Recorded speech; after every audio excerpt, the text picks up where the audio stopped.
Yo solía pagar $1,900 mensuales por los gastos de la casa. Un día, mi esposa me dijo que sus padres y su hermana mayor, hermosa pero holgazana y mimada, vendrían a vivir con nosotros, y que yo tendría que irme. Me amenazó con el divorcio si no aceptaba. Acepté, pero el día de mi mudanza, la situación fue tan graciosa que no pude parar de reír. Antes de continuar, te invito a suscribirte aquí en el canal y dejar tu me gusta en el botón del pulgar hacia arriba. Esto me ayuda muchísimo. Y dime, ¿desde dónde estás escuchando mi historia? ¿Qué hora es en tu país? Te agradeceré mucho saberlo. Amigo, la vida parecía ir por buen camino. Fernanda, mi esposa, y yo llevábamos 5 años juntos, 3 de casados. Nuestro apartamento, aunque modesto, era nuestro rincón. Yo cubría la mayor parte de los gastos, alrededor de $1,900 al mes. Siempre fui del tipo organizado, planificador, ¿sabes? Y Fe era, bueno, ella era más impulsiva, pero yo pensaba que nos complementábamos. La convivencia tenía sus altibajos, como todo matrimonio, pero nada que me hiciera imaginar el huracán que se avecinaba. Fue un martes,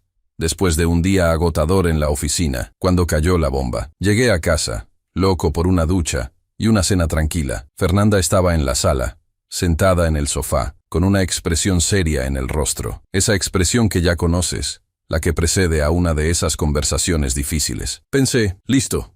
Ahí viene otra discusión sobre los platos en el fregadero o la toalla mojada en la cama. Poco sabía yo que la toalla mojada sería el menor de mis problemas. Ella me miró, respiró hondo y soltó la noticia, como si estuviera anunciando el pronóstico del tiempo, y no un cambio de vida radical. Gabriel, comenzó, con una voz extrañamente tranquila. Mis padres y Laila van a venir a vivir con nosotros. Laila era su hermana mayor, una mujer que, por ironía del destino, era de una belleza deslumbrante. Pero detrás de ese rostro de modelo existía una personalidad. Bueno, digamos que ella era el tipo de persona que creía que el mundo le debía algo. Mimada, holgazana y con un talento innato para derrochar dinero. Ya había tenido algunos roces con ella en reuniones familiares, pero siempre mantuve la compostura. Ahora, vivir con ella, se me revolvió el estómago. Me quedé en silencio por un momento, procesando la información. ¿Cómo que van a venir a vivir con nosotros, Fe? ¿Por qué? ¿Qué pasó? Intenté mantener la voz neutra,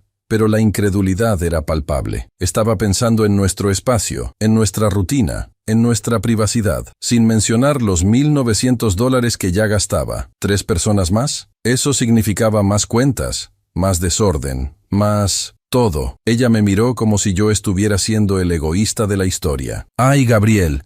Ellos necesitan un lugar, y Laila también. La explicación fue vaga, superficial. Ninguna mención a problemas financieros o a cualquier otra cosa que justificara esta mudanza. Solo la necesidad de ellos de venir, como si fuera una decisión unilateral, ya tomada, y yo, el proveedor de la casa, fuera solo un figurante en esta historia. Intenté argumentar. Con calma. Fe, ¿sabes cuánto gasto con las cuentas de aquí? 3 personas más duplicarán, quizás triplicarán los gastos. ¿Y nuestro espacio? No tenemos habitaciones de sobra, no tenemos estructura para esto. ¿Pensaste en todo eso? Estaba apelando a la lógica, a la razón, a nuestra realidad financiera. Creía que, si ella veía las cosas desde un punto de vista práctico, entendería la locura de la situación. Pero la lógica parecía no formar parte de su vocabulario en ese momento. Su calma empezó a transformarse en irritación. Gabriel, mi familia es más importante. Tendrás que aceptarlo. No tienen a dónde ir. Su voz subió un tono, y yo ya podía ver el brillo de desafío en sus ojos. La bandera de familia había sido izada, y yo sabía que era una batalla perdida en términos de argumentación emocional. Respiré hondo, tratando de mantener el control. Fe, entiendo que tu familia es importante, pero nuestra vida juntos también lo es. Y esta decisión afecta nuestra vida de una forma drástica. No podemos simplemente ignorar esto. Estaba tratando de que ella viera el lado práctico y el impacto en nuestra relación. Quería un diálogo, una conversación sobre las opciones, sobre lo que haríamos para acomodar a todos. Pero ella no estaba interesada en el diálogo. Y entonces llegó el golpe final. La amenaza que me hizo ver la verdadera cara de Fernanda. Esa que yo no quería creer que existía. Me miró a los ojos. La voz fría y cortante. Si no aceptas, te pido el divorcio. Así de simple. Elige, yo y mi familia, o nuestra separación. Aquello me tomó por sorpresa. No era una discusión. Era un ultimátum, un chantaje emocional descarado. Por un momento, sentí un dolor, Una desilusión. La persona con quien había elegido pasar el resto de mi vida me estaba dando un jaque mate, obligándome a elegir entre mi cordura y nuestra relación. Y lo peor, lo estaba haciendo por su familia, sin siquiera darme la oportunidad de participar en la decisión. Pero el dolor pronto dio paso a una claridad gélida. En ese instante, algo en mí se rompió, no de tristeza, sino de resignación. Me di cuenta de que no estaba tratando con una pareja, sino con alguien que me veía como un medio para un fin. Yo era el proveedor, el que pagaba las cuentas, y ahora era el obstáculo para los planes de su familia. El amor, el respeto, la sociedad, todo parecía haberse evaporado en el aire. Me quedé en silencio de nuevo, pero esta vez fue un silencio diferente. No de procesamiento, sino de decisión. La miré, a la frialdad en sus ojos, y supe que mi respuesta no sería el sí que ella esperaba. No podía ser, no podía doblegarme a un chantaje tan vil, a una imposición tan irrespetuosa. «Está bien, Fernanda», dije, la voz sorprendentemente tranquila. Mi calma la sorprendió. Pude ver la confusión en sus ojos. Ella esperaba una explosión, una pelea, quizás que yo le rogara que no lo hiciera, pero yo ya había superado ese punto. «Si esa es tu decisión, entonces que así sea». Ella parpadeó, un leve rastro de duda pasando por su rostro, pero pronto la arrogancia regresó. «¿Entonces vas a aceptar? Qué bien, Gabriel.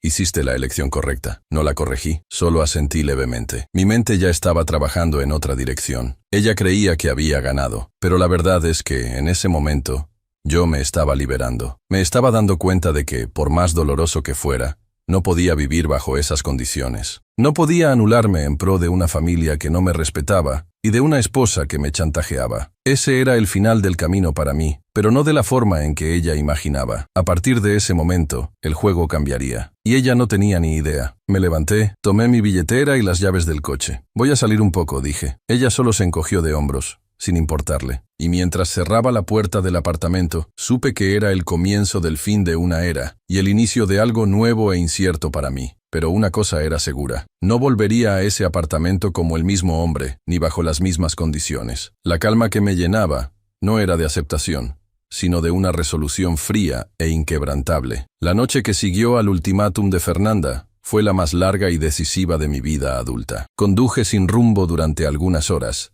la mente a mil, procesando cada palabra, cada amenaza. La calma inicial que me había invadido en el apartamento ahora daba paso a una extraña mezcla de shock, ira y una determinación gélida. No iba a ser el felpudo de su familia. No iba a anularme por una mujer que valoraba más a sus padres y a una hermana holgazana que a mí y a nuestro futuro. Me detuve en una gasolinera y compré un café bien fuerte. El olor amargo de la bebida me ayudó a enfocarme. Necesitaba un plan. Un plan que me sacara de esa situación de forma limpia, eficaz, y que me permitiera mantener la cabeza en alto. El divorcio, que ella usó como amenaza, ahora parecía la única salida, pero yo no le daría la satisfacción de verme desesperado. Lo primero que hice fue llamar a mi mejor amigo, Renato. Renato es abogado, y siempre fue mi refugio para consejos, por más que yo evitara mezclar amistad y vida profesional. Le expliqué la situación, omitiendo los detalles más íntimos de nuestra relación,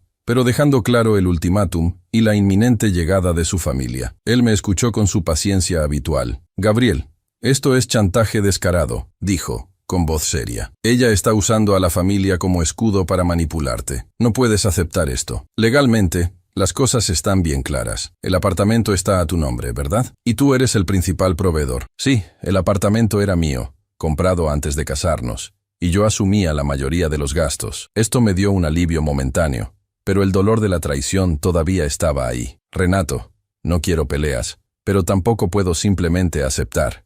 Quiero irme. ¿Cómo hago esto sin que se convierta en un campo de batalla?» Me dio algunas orientaciones iniciales. No salir del apartamento todavía para no configurar abandono de hogar, pero empezar a documentar todo. Tomar fotos de mis cosas, de los documentos importantes, y reunir comprobantes de todos los gastos que yo pagaba. «Todavía no inicies el proceso, Gabriel. Espera un poco.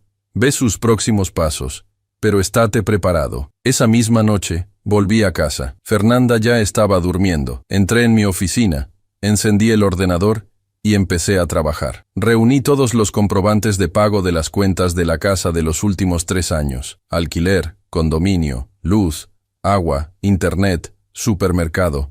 todo. Creé una carpeta en mi Drive e hice copias de seguridad en un disco duro externo. Tomé los documentos del apartamento, de mi cuenta bancaria, de mis inversiones. Organicé todo, meticulosamente. Sentía una extraña mezcla de tristeza por estar haciendo aquello y una fuerza renovada por estar actuando. En los días siguientes, actué con una calma que rayaba lo aterrador. Fernanda, que esperaba que yo estuviera furioso o suplicando, se quedó intrigada con mi postura. Respondía a sus preguntas con monosílabos.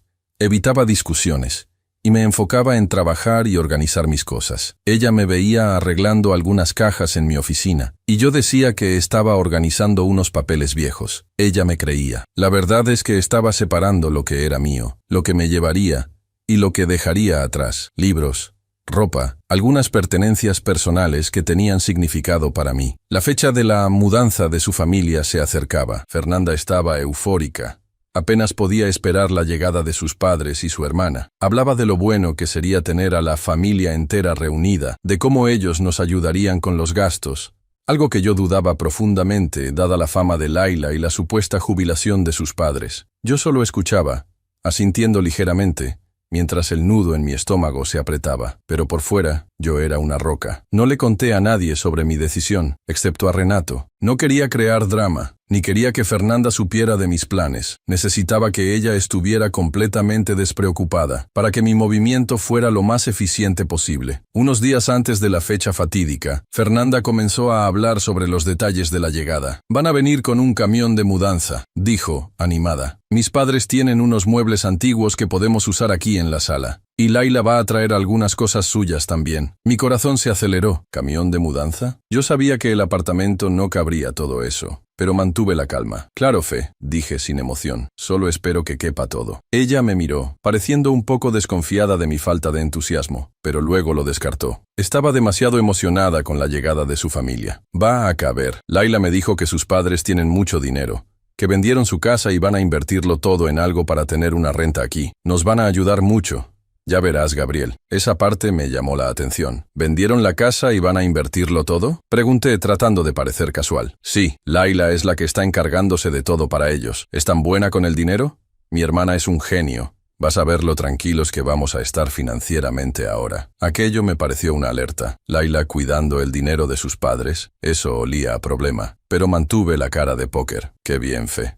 Espero que todo les salga bien. Por dentro, una luz se encendió. Laila cuidando el dinero de sus padres, eso olía a problema. Pero yo no iba a meterme. Aquello ya no era mi problema. Mi foco era mi salida estratégica. La semana de la mudanza, pedí trabajar desde casa, alegando que necesitaba más concentración en un proyecto importante. Fernanda no desconfió, entre otras cosas porque yo a menudo lo hacía. Era mi forma de estar presente en el apartamento sin levantar sospechas, mientras finalizaba los preparativos para mi partida. Conseguí un pequeño apartamento amueblado para alquilar por un mes. Necesitaba un lugar donde quedarme mientras el proceso de divorcio avanzaba y buscaba un lugar más permanente. Nadie sabía de ese apartamento, ni siquiera Fernanda. Tomé las llaves, hice una copia y las escondí en un lugar seguro. La noche anterior al día D fue surrealista. Fernanda estaba llena de planes para la llegada de la familia, hablando sobre dónde dormiría cada uno. Aparentemente,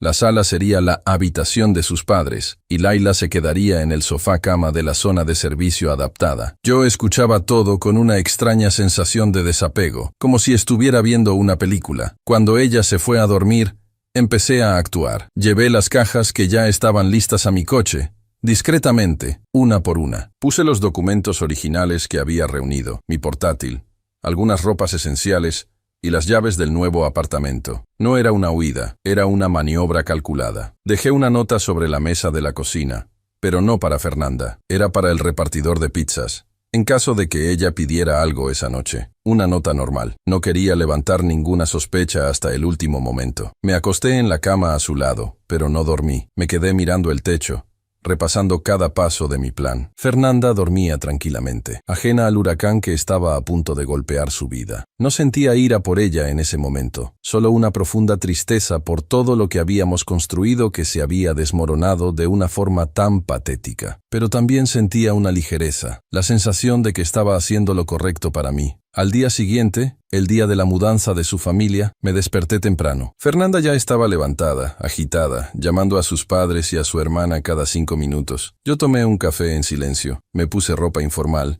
y me preparé para lo que vendría. «Vas a quedarte en casa para ayudarlos a recibirlos, ¿verdad, Gabriel?», preguntó ella, mientras yo tomaba las llaves del coche. Me volví hacia ella, una sonrisa casi imperceptible en los labios. «No, Fernanda, no me quedaré». Ella me miró, confundida. «¿Cómo que no vas? Necesitamos ayuda. El camión debe llegar en cualquier momento». Fue entonces cuando saqué la copia de la llave del apartamento de mi bolsillo y la puse sobre la mesa. «Esta es tu copia, Fe. Yo ya tengo la mía». Ella miró la llave, luego a mí, la confusión transformándose en shock. «¿Qué es esto, Gabriel? ¿A dónde vas?». La encaré, la voz tranquila y firme. «Me voy, Fernanda, y no voy a volver. Este apartamento es tuyo ahora.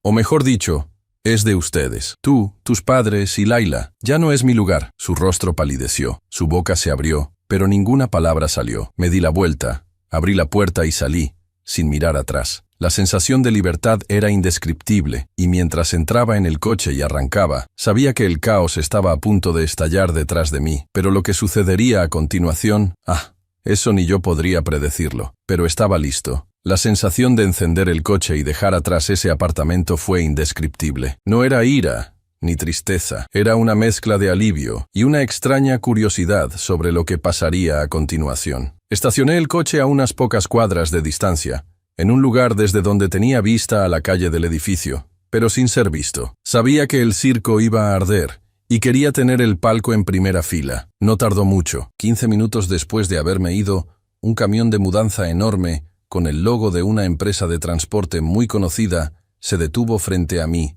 ahora ex mío, edificio. Poco después, una figura conocida saltó de la cabina del conductor, Laila. Estaba exuberante, con un vestido de verano vaporoso y gafas de sol enormes, como si estuviera llegando a un resort y no a un apartamento para vivir de gorra. Detrás de ella, los padres de Fernanda, el señor Carlos y la señora Marcia bajaron con una expresión de cansancio, pero también de cierta expectativa. Fernanda, que debía estar llamándome como loca, apareció en la ventana del apartamento, saludándolos con una sonrisa forzada. Bajó corriendo, con el celular todavía en la mano, y yo sabía que estaba intentando hablar conmigo, pero mi celular estaba en modo avión, guardado en la guantera. Quería que la explosión fuera completa. Laila, con su típica arrogancia, apenas saludó a Fernanda. Fue directo a la parte trasera del camión, donde los empleados comenzaban a abrir el compartimento. «Apúrense, muchachos. Tenemos mucho que descargar», bramó, como si estuviera pagando al equipo. Si supiera. Comenzaron a descargar. Un sofá viejo, una estantería empolvada, varias cajas con la identificación objetos de valor. Cuidado, Fernanda estaba allí, tratando de ser útil, pero parecía más preocupada en llamarme. Podía imaginar su pánico creciendo a cada minuto que mi celular no daba señal. La escena era cómica. Laila dando órdenes, sus padres pareciendo perdidos, y Fernanda, que antes estaba tan llena de sí misma, ahora parecía una gallina sin cabeza. Y entonces, sucedió. Laila, con su pose de gran inversionista, llamó al señor Carlos y a la señora Marcia a un rincón, lejos de los empleados. No pude escuchar lo que decían, pero vi la expresión de sus padres cambiar. De una ligera irritación, pasó a confusión, luego a shock, y finalmente, a desesperación. El señor Carlos se llevó las manos a la cabeza, y la señora Marcia parecía a punto de desmayarse. Laila, por su parte, gesticulaba frenéticamente, con una expresión de quien estaba explicándose, pero sin mucho éxito. Fernanda, al percibir el murmullo, se acercó, y lo que sucedió a continuación fue pura poesía para mis oídos, incluso a la distancia. Laila, con la voz embargada y casi un llanto, empezó a hablar lo suficientemente alto como para que toda la calle la oyera. «Pero papá, juro que la empresa parecía sólida. Las proyecciones eran increíbles. Nadie esperaba que fuera un fraude, que fuera una estafa». El señor Carlos, con la voz embargada, apenas podía hablar. «¿Estafa, Laila? ¿Qué estafa? Me dijiste que era una inversión segura, que todo nuestro dinero de la venta de la casa iba a rendir 10 veces más. ¿Dónde está el dinero, Laila? ¿Dónde está todo el dinero de nuestra vida?». La señora Marcia comenzó a llorar. «Nuestra jubilación. ¿Qué vamos a hacer ahora? No tenemos nada. Sin casa, sin dinero, sin nada». Laila, que minutos antes parecía la reina del lugar, se estaba desmoronando frente a su propia familia. Yo, No sé, desapareció todo. La empresa cerró, el dueño desapareció. Fuimos engañados, perdimos todo. Fernanda, que hasta entonces estaba en shock por mi partida, finalmente entendió la dimensión del desastre. Les había prometido a sus padres una vida cómoda, un refugio seguro en nuestro apartamento, porque creía que eran ricos y que incluso podrían ayudar con las cuentas. Ella había contado con su dinero para aliviar la carga que yo llevaba, y ahora la realidad llamaba a la puerta con la fuerza de un tsunami. Ella miró a sus padres, luego a su hermana, y le cayó el 20, completamente arruinados, sin casa, sin dinero, sin futuro. Y yo, el cuatro ojos que pagaba las cuentas, ya no estaba allí. La expresión en su rostro no tuvo precio. El shock, la incredulidad, el pavor. Había cambiado la seguridad y la estabilidad que yo le proporcionaba por una ilusión de riqueza familiar. Y ahora, la ilusión se había deshecho en polvo. En ese momento, no pude contenerme. La risa empezó a brotar, baja al principio, luego extendiéndose, incontrolable. Era una risa catártica, liberadora. Era la risa del triunfo, de lo inesperado, del "te lo advertí", silencioso que resonaba en mi mente. La ironía de la situación era tan absurda, tan perfecta, que simplemente no podía parar de reír. Fernanda, con los ojos abiertos de horror, me vio. Ya no estaba tratando de esconderme. Me vio riendo, desde mi coche, a unas cuadras de distancia. Su rostro se puso rojo de furia y humillación. Pero no había nada que pudiera hacer. La escena se desarrollaba como una obra de teatro trágica y cómica al mismo tiempo. Los empleados de la mudanza, ajenos al drama familiar, seguían descargando las pocas pertenencias de los padres y de Laila. El camión estaba casi vacío, y lo que tenían para poner en mi apartamento era mínimo, insignificante al lado del desastre financiero que acababa de ser revelado. Laila estaba sentada en la acera, llorando. El señor Carlos y la señora Marcia estaban abrazados, en shock, la imagen de la desolación. Y Fernanda, la mujer que me dio un ultimátum y me amenazó con un divorcio, estaba allí, en medio del caos que ella misma había creado, dándose cuenta de que había perdido todo lo que realmente importaba: la seguridad, la estabilidad y sí, el hombre que la amaba y la mantenía. Aceleré el coche, dejándolos atrás. La risa todavía resonaba dentro de mí, pero ahora venía acompañada de una profunda sensación de paz. El plan había sido ejecutado con maestría. La salida, silenciosa y calculada, llevó a un desenlace que ni yo esperaba que fuera tan grandioso. Había perdido un matrimonio, sí, pero había recuperado mi libertad, mi dignidad, y lo más importante, mi paz mental. Ya no tenía que pagar $1,900 al mes por una casa que se convertiría en un albergue para una familia holgazana. Ya no tenía que lidiar con chantajes ni ultimátums. Mientras conducía hacia mi nuevo, pequeño, pero mi apartamento, sabía que mi vida apenas estaba comenzando. Libre de ataduras, libre de expectativas ajenas, libre para construir un futuro donde el respeto y la colaboración serían los cimientos. El divorcio sería solo una formalidad. La verdadera victoria ya había sido conquistada, y tenía el sabor agridulce de una risa triunfante en medio del caos que ya no era mío. ¿Qué harías tú si estuvieras en mi lugar? Quiero mucho saber tu opinión aquí en los comentarios. Y, si te gustó mi historia, te invito a suscribirte al canal, dejar tu me gusta en el botón del pulgar hacia arriba, eso me ayuda mucho. También comparte con más personas. Tu participación es muy importante para mí. Cuento contigo, ¿ok? Te espero en la próxima historia.